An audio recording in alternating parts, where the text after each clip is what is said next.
ọdún lọ sópin o bàbá rere fi ṣọ́ rẹ ṣọ́ wa o tọmọtọmọ ohun tí ó pa wá lẹ́kùn o nínú ọdún máa jẹ́ kó ṣẹlẹ̀ sí wa o bàbá rere má jẹ́ àkáwó lórí sọkún má jẹ́ adáṣọ ọ̀fọ̀ bóra ogun rọjú jẹ rọjú mu màmá jẹ́ ó jẹ́ ti tà wá àlàáfíà pípé ni kò fẹ́ la fẹ́ wá fi ta wá lọ́rẹ.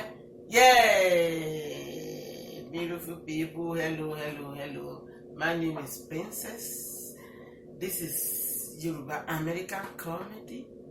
It's all about counseling, advice, culture, and broadcasting news. Yes. Today, what I have for you is about getting ready for Christmas. Number one. Number two, about our Olori coming back to the palace. Olori Naomi Ogunwusi. So, guys, come on, let's go.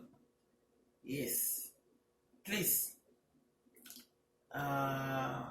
like, subscribe, hit notification button below. Thank you.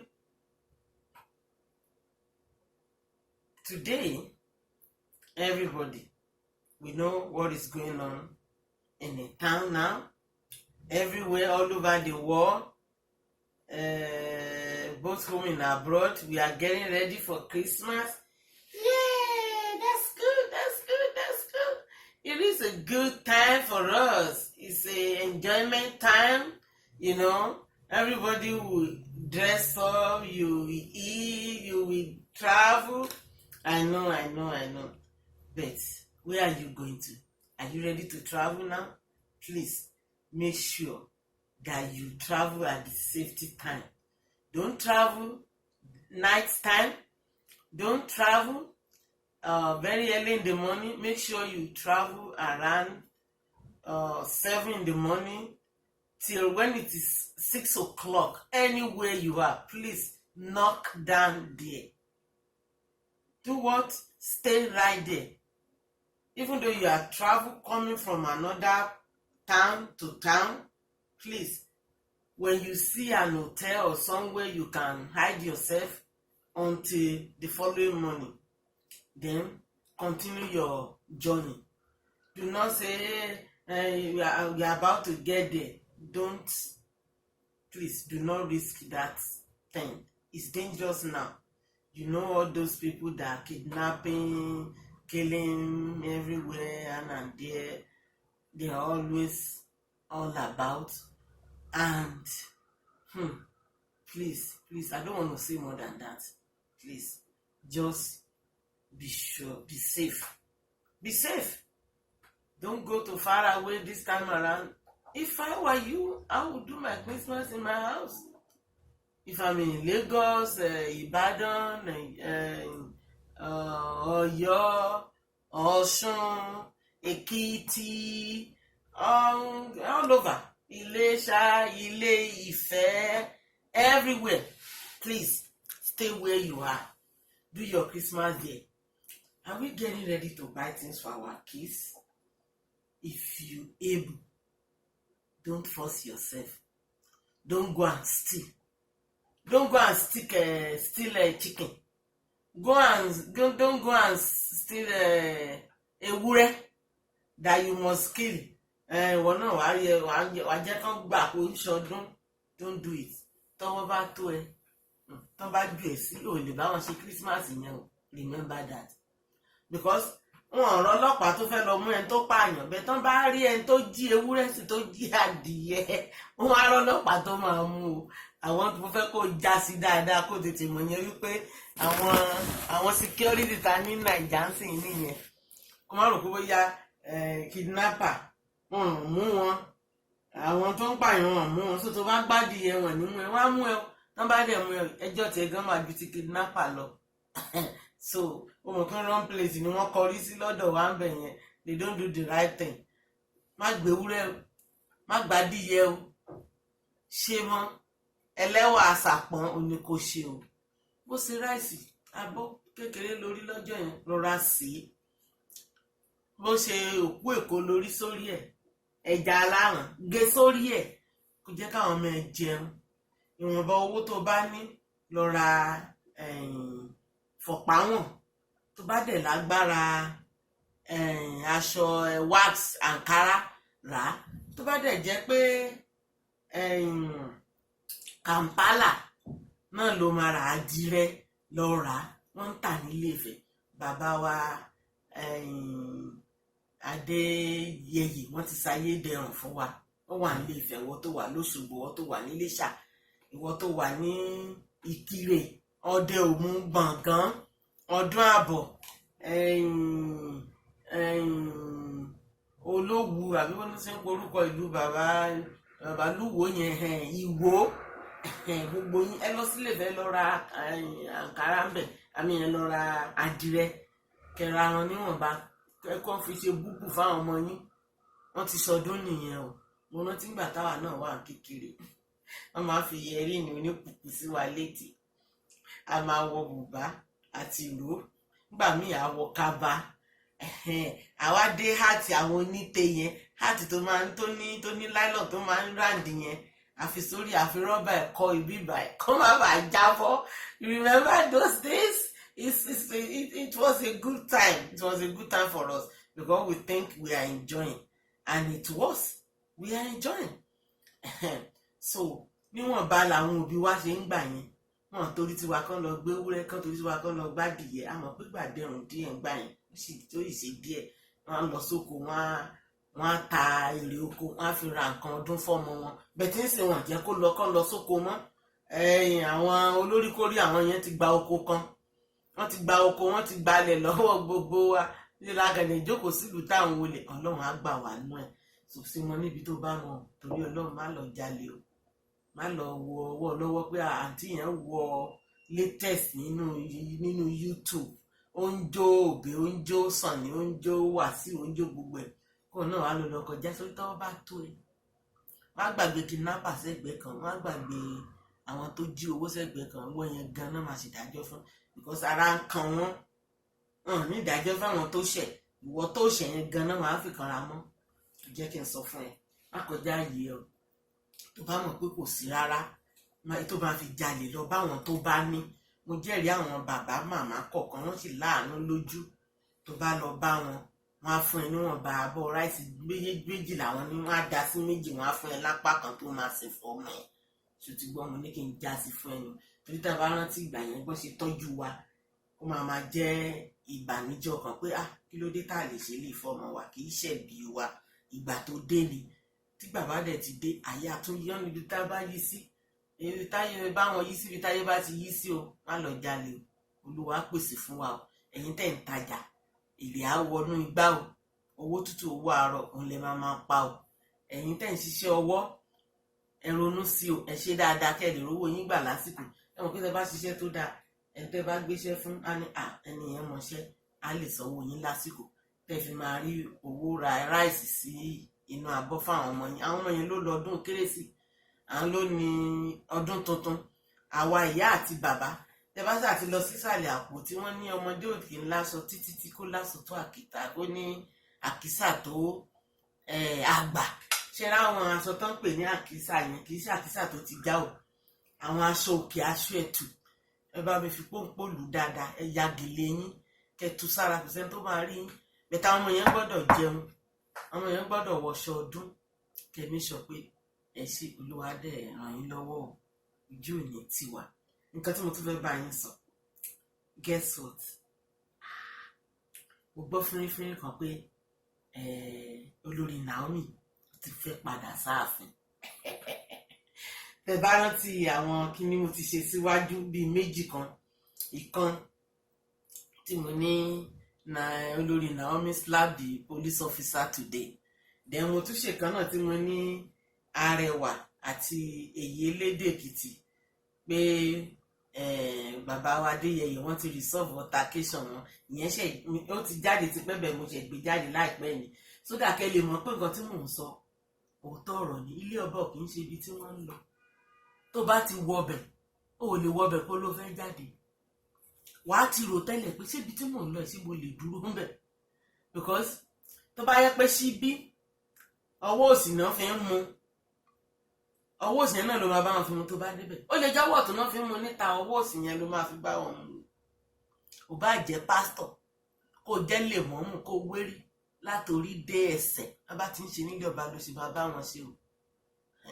Tó bá yẹ pé agbádá tí wọ́n ń wọ̀ yẹn apá ọ̀tún ni wọ́n fi sí, tó jẹ́ pápá òsì náà fi sílé ọba, bẹ́ẹ̀ náà lìwọ náà ṣe máa ṣe o. Ò gbọ́dọ̀ kọjá yìí. Tó bá dẹ̀ ti débẹ̀, ṣe bí o ti mọ ẹlẹ́wà sàpọ́n náà tún leléyìí o. Má ṣe gàgàgà ńlé ọba o. Rántí pé wọ́n ní kọ́kọ́ ló wà ń bẹ̀. Ojú gbogbo ló wà ń bẹ̀ o. Gbogbo n tó wà nílé ayé pátápátá ló pín sí ilé ọba. Ilé ọba ìsì pẹ́pẹ́ house. Polygamy family tó wà nílé ọba gan bó ní kí n ṣe wò, ó tún gbọ́mọ pọ̀nyìn ju títí ta lọ, because àwọn ọmọ ìyálé á máa ṣọ́ra wọn, ìyàwó á máa wo ti ìyálé, ìyá àgbà náà máa wò ọmọ tó ń gbélé mi lẹ́yìn màní ọmọ ẹ̀mà ló mà ti ṣe léyìí, ẹ̀yin ọmọ kílẹ̀ ń ṣe ẹ̀ tí kàwé tán ni. Competition wà nílé ọba, competition wà nílé ọba. Ẹni tára ẹ̀ bá gbóná kò lè dúró nílé ọba. For your information, kó máa tuntun gbọ́ again, tára ẹ̀ bá gbóná ilé ọba ò kì í ṣe ilé ẹ̀. Ilé téèyàn ti ń jókòó pẹ̀sẹ̀ ní tó ti ń fẹ̀yìn ti jẹun ọmọ. Kò dẹ̀ sí gbogbo àwọn ìyá wa tó lọ sílé ọba tó kábàámọ̀, tó rọ́lá wà ń bẹ̀, ẹ̀mí gígùn pàápàá wà ń bẹ̀, tó bá mọ̀ wọ́n ara ẹ̀ ni o, tó kọjá yìí ẹ̀, tó bá yẹn kankan jà, tó bá yẹn kan fa wàhálà dípò tó máa rí kó fa wàhálà ò fa wàhálà, ààrẹ tó máa rí ẹnu á máa bì. Ó ti di dandan bí ilé ayé ṣe rí nìyẹn. Because bó ṣe wà ní ọba yẹn, ojoojúmọ́ lòun fi dọ́là jẹ ráìsì, ojoojúmọ́ lòun kó owó mì lójú gbogbo àwọn tó wà níta ni. So ó di dandan kí lára ó wà. Ilé ọlá ó máa ní lára. Kò sí bó ṣe lè ṣe, kò sọ́gbọ́n tó lè dá, kò síwà tó lè wù, kò sọ́nà tó lè gbà tó lè fi táyé lọ́rùn, ó lè táyé kankan lọ́rùn. Gbogbo àgbáyé bá wá sí pálásì tó ń ṣe wọ́n lálejò, àìmárì tó máa ní kí náà tiẹ̀ fún wọn bẹ̀ gan, ó ti di dandan. So that is why you have to be what? You have to be endure. You have to be tolerant. Real one. You have to. You have to have what? Tolerance and endure. O gbọ́dọ̀ tó bá mọ̀ pé o lára ara ẹ̀ ò gbà tán bá ń ṣe nǹkan kan, just quit. Quit tí mo ní kó quit ni kúrò níbi tán ti ń ṣe kíní ẹ̀rọ àwọ̀ nínú ilé ẹ̀ lọ́kùn lọ́jọ́. Tán bá ń bi ẹ́ lè lásìkò ẹ̀ sọ fún wọn pé you will give them answer later, torí tó bá ní kó sọ̀rọ̀ ńgbà yẹn wọ́n á rí tiẹ̀ mú dání. Ìyàwó ọba ò gbọ́dọ̀ sọ̀sọ́kúsọ, ìyàwó ò gbọ́dọ̀ búyàn, ìyàwó ọba ò gbọ́dọ̀ báyàn jà, ìyàwó ò gbọ́dọ̀ tẹ́ńbẹ́lú èèyàn. Everybody must be respected by ìyàwó ọba. Why ìyàwó ọba too will be respected at the same time as well everywhere. Yeah, you have to. Wọ́n bá ṣe ń ṣe yẹ olórí wa yes ma, wọ́n máa ní yes ma kẹjọ máa kúnlẹ̀ fúnra yín. Béèyàn ṣe lè gbádùn ẹnìyẹn ò máa dìá. Ọmọ àbá kan ní láàjọ rẹ̀ mí yọ tán. Ó bá ní gbogbo àwọn kinní tí mo ti ṣe nípa ọ̀rọ̀ ìjà yín tó wáyé tí mo ní alárinà yẹ̀bá. Ọ̀rọ̀ yìí sì máa lójútùú. I said it. Because ní bá gbé kàkà kí wọ́n bá wàhálà ló gbé. Èsì bí kan tí a fún. Ṣé ìyìnkùlé láti fún ni? Àbẹ́ ẹgbẹ́ ulé àbẹ́wájú ulé kàn á rí. Èsì bí ká ti fún. Kọ́ bá ní ìgbésẹ̀ ló pọ́npọ́n ní. Kèrè fún ọba ni wọ́n fi níbẹ̀ yẹn. Èrò máa pé síbẹ̀ ni. A ò pé a ṣe MSN ló fún ilé ni àbíbo ló ti rí bọ́wọ́ ṣe máa tò yẹn. Sókò sẹ́ni tó lè gbé kàkà fún ọba lọ sí ẹni gbẹ̀. Ìtọ́ bá lòun lọ sí ìlú òdì kejì lọ lọ́kọ kò lè enjoy rẹ̀, kò lè free láàrin ilẹ̀ ọmọ Yorùbá, kò lè free gan ní ìlú òyìnbó pàápàá bí kọ́ àárẹ̀ náà níwò ìyàwó bàbá ẹ̀ ó ti lọ fẹ́ yín mìíràn. Àwọn kinní ló bà lọ fẹ́ sìn torí kò fẹ́ kán rí òní audience, kò fẹ́ yọjú sáàrin èrò, because tó bá yọjú àárẹ̀ tó máa hot ẹ̀, àárẹ̀ tó máa ṣe léṣe. Wọ́n wò ó sì gbà tó bá padà sáàfin, your prestige will be back to you. Your privilege will be back to you. your respect will be back to you. I swear. Like I said, remember when I said it, that all things is been off, but now it's been on. Tó bá ti lè wo àfihàn lé ní bá pẹ́ń, ṣe ló dàbí pé wọ́n tẹ notification button pẹ́ń, ó ti tan green, but now ó sì wà ní danger, ó wà ní red, ó wà ní red now, but tó bá ti lè wo àfihàn lé ní pẹ́ń, ó ti wọ green padà. Ọwọ́ àdìbò ti rán ṣe kábíyèsí o, olórí ìwádìí o, dé o, kábíyèsí o. Gbogbo ìfẹ́ àwọn àtúmọ̀ agbáyìn pé a tún ti gba olórí kan sí gbogbo ìlú náà ni. Because reason mo fi sọ ilé ní pé ọmọ ọba ni mí. Gbogbo àwọn tó ń lọ nílé ọba pátápátá ní lọ́wọ́ wa. Ilé ọba dùn, ó dùn gan ni. Kò dẹ̀ sí nǹkan mìíràn ju pé adé yìí náà níbẹ̀ gbogbo wa àṣà lè gbàgbé ọ̀hún sórí báyìí. Gbogbo wa lè gbé sórí. It's not easy. Orí tó bá máa dádé láti ọ̀run ni. Ìjọba dẹ̀ máa tán bá máa bí ẹni tó máa dádé wọ́n máa mọ̀ pé èèyàn kan ń bọ̀. Láti kékeré náà ti máa mọ̀ pé eléyìí ó yàtọ̀ sáwọn tó kù. Bẹ̀tà àwọn tán bí síwájú tàbí tán bí sẹ́yìn hàn ní fẹ́ gbà. Wọ́n wò gbà ṣé ẹni tán bí lémi ló fẹ́ dádé yẹn? Ṣé ọmọ tí mo gbà láàbò ló fẹ́ dádé yẹn?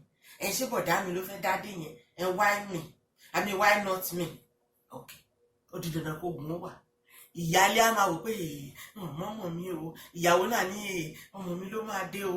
Gbàǹgbà tó máa dá ifá yẹn ó lè jọ àbí gbẹ̀yìn. Ifá yẹn máa mú. Because tí rèrè ọ̀kín ò bá sí lórí ẹ̀ wọ́n ò ní mú. Up till now wọ́n sì ń ṣe ilé ìtẹ́ sọ pé wọ́n ń jọba, wọ́n ò mú ìyàn, wọ́n ò dáfá, wọ́n ò dágbà kan, wọ́n ò dá kíni kan, wọ́n ò ṣe prayer. Àti kékeré náà ti máa ń mẹni tó máa jọba. Láti bóńbólú báyìí náà ti máa ń mọ̀. Kò dẹ̀ ṣe gbogbo ọmọ tó bá bí sílé ọba nìkan ni ló níràwọ̀. Àwọn míì náà wà tó tún níràwọ̀ ju ọba lọ, ṣùgbọ́n tí ò bá sí ìrèrí ọ̀pìn lórí ẹ̀wọ̀n ní gbé adé yẹn lé lórí. Ọmọ mi wà ní kán máa gbé sá káàkiri o, torí kán má bàa pa láti kékeré. Láti bébì náà ti máa gbé sá kúrò nínú ilé bàbá àtìyẹ́ ẹ̀ tí wọ́n á ti gbé. Ó dẹ̀ lè má jọba. Bẹ̀tí mi pé ògo tó mú wá láti ọ̀run, ògo tó lágbára náà ni. Ògo tó lágbára ni. Irú ẹ̀ pọ̀ bẹ́ẹ̀. Ó lè jẹ́ ọmọ alágbára ní ṣọ́ọ̀ṣì ni. Ó lè jẹ́ ọmọ tó yẹ pé máa lówó tó kìkì ẹ̀ máa kàn ni. Wọ́n pọ̀ bẹ́ẹ̀, wọ́n wà lé ọba náà. Kì í ṣe gbogbo wọn náà ló ń dádé. Ìyí tó bá dẹ̀ máa dádé báyìí ó máa dé sáà ni kò ní yẹ̀. Bó wà nílùú òkèèrè wọn á ní kán lọ pè wá gbọ́dọ̀ dádé yẹn. Bẹ̀tì wọ́n tó bá dẹ̀ tí tọ́lọ́run bá dẹ̀ ti yẹn sínú ilé yẹn tó jẹ́ bí ìyàwó kò yà rọra ṣe. Ojú gbogbo yìí ò àgbé ò rọra ṣe, wọ́n mọ olójú kété yìí o. Wọ́n mọ olójú kété yìí o, wọ́n mọ olójú kété yìí o, abomi rọra ṣe, wọ́n mọ olójú kété yìí o. Ìwọ lójú gbogbo ń wò. Tó bá débẹ̀ sí wọn tó máa mójú kúrò lára àwọn tó wà ń bẹ tẹ́lẹ̀ wà wá rí. Íńtánẹ́ẹ̀tì àti ṣẹ̀ṣẹ̀ wà dún gangan àti YouTube. Ó ti padà ó ti ṣe. Mo sọ fún Bọ́sẹ̀ ń gbá yẹn, Bọ́sẹ̀ kọ́nà àti Marine àti Èyélédè Èkìtì mú yẹn yá sinmi. Ẹ̀sán ni yóò gbé kàkàkín ọba ìsibí Làómì yẹn lọ, ó tẹ̀ padà bọ̀ láàfin. Tó bá tẹ̀lé máa jẹ́ nígbà tí ìṣe àwọn olórí pẹ́pẹ́pẹ́ tó ń fọba sílẹ̀ tó ń lọ sórí íńtánẹ́ẹ̀tì pé that guy is a bad guy, I can't stay with him. Ẹ̀tì mẹni tí mò ń sọ mi ò ní dárúkọ ẹ̀ tó ẹ̀ṣẹ̀ ń fẹ́ ìyàwó mi tí ò ní sọ̀rọ̀ tó jẹ́ pé quiet, àmọ́ ẹni tó ṣe pápápá yẹn ti kẹ́rù ti sá ló ti gbọ́mọ ó ti tú dànù. Àwọn aráàlú èbó tiẹ̀ lè fọba ilẹ̀ Yorùbá tí ò bá ní sùúrù because this place is boring. It's boring for them, you know. So bẹ́ẹ̀ tó dídí ọba aládé táwọn ò níwájú ìyàwó ó fẹ́ fi bẹ̀ sílẹ̀. I'm sorry, don't do so. Mo bẹ̀ yọ. Congratulations, you back to your place. They could behave. Tó rọra o. Ọgbọ́n ló ń lọ kọ́, ẹ̀kọ́ ló ń lọ hard mọ́. Test ló ń lọ ṣe lọ́hùn o. Have good support now. Have backup tó máa ní. Tó jẹ́ pé tó bá gbẹ́sẹ̀ tó bá gbẹ́sẹ̀ àwé gbẹ́sẹ̀ rẹ̀ ní padà sí ìyàn gbé dáadáa. Òní kò ní o, èmi ò ní màmá ẹ̀ tó ní kò dá o, ṣùgbọ́n èyí bọ́mọ rẹ̀ sùn ti tọ̀rọ̀ ẹsẹ̀ kan pọ́n ṣúgà lákan pọ́n bẹ̀ lánìkan lọ ní ṣe lúlé ọkọ ọmọ ni o. I will still say the truth. I will still say the truth. When it is time for your ọmọ to have her husband in Ìyẹ̀wù, please. Ṣé kí ni? Tètè ya yẹra right away. If I were you, you can only be getting, paying the visit. Yeah, just do the visit. Maybe weekend twice in a month or once in a month. Look for somewhere around. Stay. Don't stay in that place. That place is your daughter husband ferry. Lẹ́kìtì gan pápá ó tẹ̀ jẹ́ ìnira fún wa pé ká fi gbogbo ara jókòó sílé ọkọ ọmọ. Ìyá mi kò kè fi gbogbo ara ṣe bá ti bá mi tọ́jú ọmọ tọmọ yẹn bá ti ń fìdí wọn lẹ̀ tó ti ń ṣe kébékébé àmì ilé ti yá o. Wọ́n ń lọ nìyẹn. Ìyẹn ló níyì. Tó bá dẹ̀ a tún ti gbé púkẹ́ sí ó tún ti débẹ̀. Ó tẹ̀ lè gbé lọ ó lè gbọ́mọ yẹn dání lọ sí ibi tó bá wà. Wọ́n lọ máa tọ́jú ẹ̀ ń bẹ̀. Tó bá dẹ̀ ti mọ̀ pọ́mọ ti tó bẹ̀rẹ̀ school wọ́n á dá padà.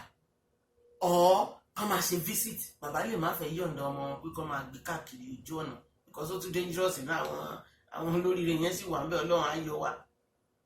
So ẹ fọgbọ́n ṣe o. And then do not talk about your relationship to another person. Please. Any circle. I mean the circle is a family circle. Do not tell them, Baba do this today, Baba do that tomorrow. No. Hide it to yourself. Jókòó, tọrọ ara rẹ pa. Nǹkan tó bá yẹ kó o ṣe lásìkò, do it at the right time. Tí bàbá ò bá kì í jẹ oúnjẹ obìnrin, torí ó máa ń dàbí pé àwọn ọkùnrin náà máa ń ṣe oúnjẹ ọba jù. Tàbí tó bá ṣe oúnjẹ wọn kì í sọ̀rọ̀. But whatever you can do, take part out of it. Do your best. Don't leave the rest for everything for àwọn olórí kan ló máa ṣe. No, you have to do your own schedule. Do your own schedule. Then whatever you hear from your husband, don't say it out anymore. Keep it to yourself. O lè wá pastor kan ní church kó máa sọ̀rọ̀ fún. Àwọn pastor wọn lè bọ́ sórí àgbẹ̀yìn síta tí kan ló máa sọ pé Naomi sọ báyìí fáwọn nípa bàbá náà. Àwọn atukọ̀ ẹ̀ ní ìmọ̀ ni. Ọlọ́run dẹ̀bẹ̀ sí o ní àwọn ọba méjì, ọba Oǹdó wà ń bẹ̀, ọba Àkúrẹ́ wà ń bẹ̀. You can call them, dáàdì nǹkan báyìí mo fẹ́ ṣe sódà. Wọ́n á lè torí ọba làwọn náà. Tó dẹ̀ ní respect tó ń jẹ́ ọba gidi nílẹ̀ Yorùbá. Wọ́n á má ṣe òkú dá. Àjú pé kó tún lọ tún ṣèmí. Kó tún tínú bá ti ń bí ẹ a mọ̀ pé omi alẹ́kìtì ni ọlágbára yéye 30 minutes ni but after 30 minutes think back pé I gotta keep it down, it is getting too much. Torí tí n bá bínú 30 minutes àwọn ọmọ mi mú mi wá ní èyí lẹ́kìtì á máa bẹ̀rẹ̀ sí ní sọ Èkìtì màá dẹ̀ rẹ́rìn ó ti tán. Kò dé ibẹ̀ yẹn kò dé ijọ́ kejì ó ti tán báńkì ẹlòmíì máa ń gbàgbé kí ló dé tí mò ń kí tí ò dá mi lóhùn. Màá ṣe wá rántí pé àjọjà lánàá máa ní ṣé yẹn ni wọ́n rò jọjọjọ let's move on man, forget about it. Wọ́n ti mọ̀ mí 30 minutes ní bínú gbogbo wa náà dẹ̀ ni. Bẹ̀tí yẹn bá wá ń bínú mi ò ní gbọ́ mi ò ní gbà something is wrong. Òyìnbó máa ń pè ní kúkú nílùú yìí. Wọ́n á lé ènìyàn tí ó ti ní number 6 ẹ̀ ti wrong. Tí wọ́n bá ti ń bínú ju gbogbo gbà lẹ́tì tó bá dé ibi tó yẹ kó ti bínú ara bínú mọ́ níwọ̀n bá dé ya tètè ya chẹ́kì ààrẹ kó tó pè ní wèrè kó tó fẹ́ lórúkọ burúkú tí ì ṣe títí ẹ tó bá dẹ̀ lọ́wọ́ rọ́gọ́jù ẹnìyẹn tẹ́nìyẹn bá bímọ ìjọba máa gbọ́ ọmọ lọ́wọ́ ẹ̀ ní wá ní wèrè ni. So please àwọn tó kàwé wọ́n pọ̀ nílùú ìtọ́jọ́ mèkìtì wọ́n ń bínú wọn níta inú ilé náà ti ń ṣe nǹkan òbí wọ́n bá bí níta wọ́n ní wèrè ni wọ́n wọ́n ní wèrè ni wọ́n. A lè yàdá tira wa ní tá bá wà nílé ibẹ̀ tá bá dé ta àkì ń yọrú àdá yẹn o wọ́n má bàa fún ẹ lórúkọ burúkú ó bá dẹ̀ ti lọ fún rẹ́kọ́ọ̀dù kò dá mọ́ ọlójúbi tó ti lè ṣiṣẹ́ Anyway, you can't do that. It can be the second substitute. No ma fi ẹ ṣe orúkọ tí ṣe títí ẹ torí behavior tó kàn rọra ṣe ráńpẹ́. So that is why you have to gotta keep it down. Behave, please. Ọlọ́run á sìn ẹ lọ. Á dẹ̀ dúró tì ẹ́. Má sọ̀rọ̀ ẹ̀ fún yàn. Má bá yàn jà. Má ṣe ń gbà tí. Má tiẹ̀ jẹ́ ojú tó máa ń gbé sókè yẹn. Tó inú bá ti bẹ̀ tí wà ti gbé. No, don't do that this time around. Bring that eye down. Let your face be down. Your face must be always down like this. Má ti mọ̀ pé inú ti bí ẹ̀ then walk away. Dẹ̀ lọ omúnú ara ẹ̀ dùn. Ó ti gbọ́. Mo mọ̀ pé gbogbo mistake tó ṣe lálákọ̀ọ́kọ́ yẹn it can never happen anymore. Adẹ̀kú àsìkò yìí ọdún tó ń bọ̀ yìí lágbára Ọlọ́run pọ̀pọ̀ sísì ló máa jẹ́. So ẹ̀yin olórí mi tó kù ẹ kú àlejò bó ṣe yẹ kó rí nìyẹn kú ara tútù ẹ̀yà àjàkúra yín mọ́ra kẹjọ máa pọ́n mọ́ pò bọ́ èkìtà ẹ̀pọ́n mọ́ pò bọ́ pọ́n mọ́ pò bọ́ kẹjọ máa bímọ kẹjọ máa pọ́n kẹjọ máa wò ojú kan ló ń bímọ ìgbà ojú ní ìhó má sọ fún pé Naomi ló bí ilé mi ò lè fọ́ ó di dandan kó gbé títí ẹ náà Naomi náà máa gbé wọ́n ṣe ń ṣe láàfin nìyẹn o wọ́n ṣe ń ṣe láàfin nìyẹn o bá ń jáde wàá já ọmọ ìjùlẹ̀ fún èyí lórí àgbà yẹn yé lórí mẹ́ lọ sómi o ọmọ rẹ̀ ègbé àgbèsẹ́yìn gbọ́nà ṣe pọn gbogbo wa tá a fi dàgbà èmi ò kàn gbé ní ìgbélé Èkìtì ni torí ìyá mi gbé mi pamọ́ káàkiri ni tí mo fi dánwọ́ Ilé Ifẹ̀ so bó ṣe jẹ́ nìyẹn mo bẹ̀ yín lórúkọ Ọlọ́run ẹ má jà ẹ jẹ́ kọ́rọ̀ yín kó jọ yéra yín ẹ má sọ pé yẹn mo ti wà ń bẹ̀ tẹ́lẹ̀ kó tó dé torí yẹn máa fẹ́ ṣẹlẹ̀ my dear you have to ilé ọmọ rẹ ni òmùjẹ bàjẹ́ o ṣe ní kó tún ṣe o wà á ti gbọ́ ọmọ rí alẹ́ Èkìtì kété o ọmọ ẹkùn mi ò mọ orí kì í kẹrẹ o bẹ̀tẹ̀ mo ṣàmọ̀ pé gbogbo ọmọ Èkìtì náà máa ní ọmọ ẹkùn ọmọ erin ọmọ kìnní kan whatever Ọlọ́run á wo gbogbo àpọ̀ so I so love that union I know you guys gonna come back I know mo mọ̀ pé bàbá mi ò fi ìyàwó wọn lẹ̀ mo mọ̀ pé gbogbo ẹ̀ sì máa ṣe rẹ́gírẹ́gí àwọn alárinà mi ò sọ fún yín ṣojú yín já ṣojú yín ti já mo fi ń bá yín ṣeré ni ó yẹ kẹ́yìn náà mọ̀ pé ọkọ àti ìyàwó tọ́mọ bá ti wà ó lágbára bó náà fẹ́ gbórí adé yẹn lọ kò ṣeé gbé jáde kàn tó bẹ́ẹ̀ ọba gan pàápàá wọn jẹ́ gbọ́dọ̀ gbarú ẹ̀ tọ́pá ló fẹ́ lọ lú èbó wọn á dá plane yẹn dúró ni pé plane yẹn ó yá stop there ọba ló ń jẹ́ bẹ́ẹ̀ àṣẹ ọba ni so ẹ ṣé mo dúpẹ́ I'm happy my father I'm happy for you àwọn ìyàwó mi tún ti pọ̀ sí and I know you have the capacity to carry everything may God help you may God give you good health you will not die no you will not die you will not die gbogbo wọn ló dẹ̀ máa bímọ lójú yín táwọn ọmọ yẹn máa dàgbà tẹ́yìn náà máa dàgbà táwọn máa dé báyìí láyọ̀ àtàlàáfíà yes èmi ọmọ yín princess ọmọ ẹlẹ́kọ̀ọ́lé ọ̀báláyà aṣọ ọmọ eléjìjẹrẹ àná tẹ̀yìn rú ọmọ rẹ olóore ọ̀tún olóore Odùduwà I love you all until when I talk to you again bye please subscribe don't forget subscribe like me that notification button please hit it thank you.